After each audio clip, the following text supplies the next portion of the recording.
नमस्कार. लहान मुलाचं बोट धरून त्याला पहिल्यांदा घराबाहेरच्या जगात घेऊन जातो तो क्षण आठवतोय का? किती भारी असतो ना तो क्षण. पण जेवढा तो रोमांचक असतो तेवढीच ती एक मोठी जबाबदारी सुद्धा असते. कारण इथूनच तर त्याच्या चांगला नागरिक बनण्याची सुरुवात होते. मग प्रश्न असा आहे की घराच्या सुरक्षित वातावरणातून बाहेर पडून या सार्वजनिक जागांमध्ये पहिलं पाऊल ठेवणाऱ्या मुलाला शिस्त आणि समाजाची ओळख कशी करून द्यायची? चला, या आठवड्याच्या विश्लेषणात आपण नेमकं हेच समजून घेऊया.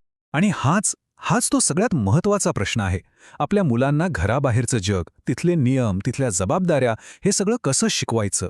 कारण या प्रश्नाच्या उत्तरातच त्या मुलाच्या सामाजिक विकासाचा आणि एक उत्तम नागरिक बनण्याचा पाया लपलेला आहे. आणि हा अभ्यासक्रम आपल्याला तोच पाया कसा घालायचा हे अगदी सोप्या पद्धतीने सांगतो. तर मग या आठवड्याचा आपला विषय आहे सार्वजनिक ठिकाणे. आणि यामागचं उद्दिष्ट अगदी स्पष्ट आहे. पहिलं, मुलांना समुदाय म्हणजे काय हे समजावून सांगणं. दुसरं, सार्वजनिक मालमत्तेची काळजी का घ्यायची हे शिकवणं. आणि तिसरं, जे सर्वात महत्त्वाचं आहे ते म्हणजे समाजात वावरताना कसं वागायचं याचे शिष्टाचार शिकवणं. चला तर मग या प्रवासाची सुरुवात करूया सोमवारपासून, मुलांच्या सगळ्यात जवळच्या आणि त्यांच्या पहिल्या सार्वजनिक जागेपासून. हो, बरोबर ओळखलत, त्यांच्या अंगणवाडीतून. घरानंतर हेच तर त्यांचं दुसरं जग असतं. आणि इथेच ती मुलं माझं या भावनेच्या पलीकडे जाऊन आपल्या सगळ्यांचं ही भावना पहिल्यांदा शिकतात. आणि इथेच त्यांना पहिला आणि सगळ्यात मोलाचा धडा मिळतो. त्यांना अगदी सोप्या भाषेत सांगितलं जातं की अंगणवाडी ही आपल्या सगळ्यांची आहे आणि ती स्वच्छ ठेवणं हे आपलं काम आहे. बघा, किती साधं वाक्य आहे हे, पण या एका वाक्यातूनच सामूहिक मालकीची भावना रुजते. म्हणजे काय तर इथली खेळणी, इथली बाग हे सगळं आपलं आहे आणि त्याची काळजी घेणं ही आपल्या सगळ्यांची जबाबदारी आहे. आता अंगणवाडीत जबाबदारी शिकल्यानंतर मंगळवारी हा प्रवास मुलांना एका गजबजलेल्या ठिकाणी घेऊन जातो, बाजारात. पण थांबा, यात एक गंमत आहे. हा बाजार कुठे बाहेर नाही तर चक्क वर्गातच भरतो. आणि इथेच मुलांना व्यवहार ज्ञान म्हणजे काय याची पहिली ओळख होते.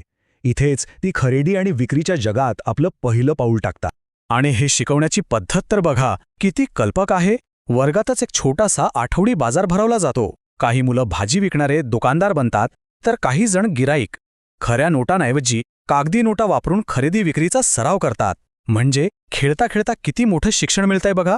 हा फक्त एक खेळ नाही, तर जगण्याचं एक महत्त्वाचं कौशल्य शिकण्याचा हा एक अप्रतिम मार्ग आहे. मग या सगळ्या खेळातून मुलांच्या डोक्यात काय पक्क बसतं? तर एक साधा पण खूप महत्त्वाचा आर्थिक नियम. तो म्हणजे कोणतीही वस्तू आपल्याला हवी असेल तर त्यासाठी पैसे द्यावे लागतात. फुकट काहीही मिळत नाही. हीच तर व्यवहाराची पहिली आणि सगळ्यात मोठी शिकवण आहे. बाजाराच्या त्या गोंगाटातून बुधवारचा दिवस मुलांना थेट एका शांत आणि शिस्तबद्ध ठिकाणी घेऊन जातो, जिथले नियम पूर्णपणे वेगळे आहेत. दवाखाना. इथे आरोग्य सगळ्यात महत्त्वाचं आहे आणि त्यासोबतच दुसऱ्यांच्या सोयीचा विचार कसा करायचा याचीही शिकवण मिळते.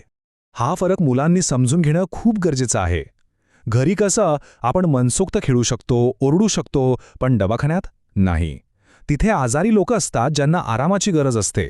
त्यामुळे तिथे शांतता पाळावीच लागते. याच एका उदाहरणातून मुलांना समजतं की वेगवेगळ्या ठिकाणी आपलं वागणं कसं बदलायला हवं. आता गुरुवारचा दिवस हा दिवस ओळख करून देतो संदेश आणि पैशांच्या देवाणघेवाणीची. पोस्ट ऑफिस आणि बँक ही दोन ठिकाणं आपल्या समाजाला एकमेकांशी कसं जोडून ठेवतात हे मुलांना इथे अगदी सोप्या भाषेत समजावून सांगितलं जातं. या दोन्ही ठिकाणांची कामं किती वेगळी आहेत हेच तर मुलांना शिकायचं आहे. पोस्ट ऑफिस म्हणजे काय तर निरोप पाठवण्याचं ठिकाण, ज्याची ओळख आहे तो लाल डबा. आणि बँक म्हणजे आपले पैसे सुरक्षित ठेवण्याची जागा. पोस्टमनच्या सायकलची ट्रिंग ट्रिंग घंटा आणि बँकेतलं पैसे मोजणारं खर्रर्र मशीन, ह्या आवाजांमधूनच हा फरक मुलांच्या मनात पक्का होतो. आता आला आठवड्यातला शेवटचा कामाचा दिवस, शुक्रवार. आणि या दिवशी लक्ष केंद्रित केलं जातं सार्वजनिक वाहतुकीच्या शिस्तीवर.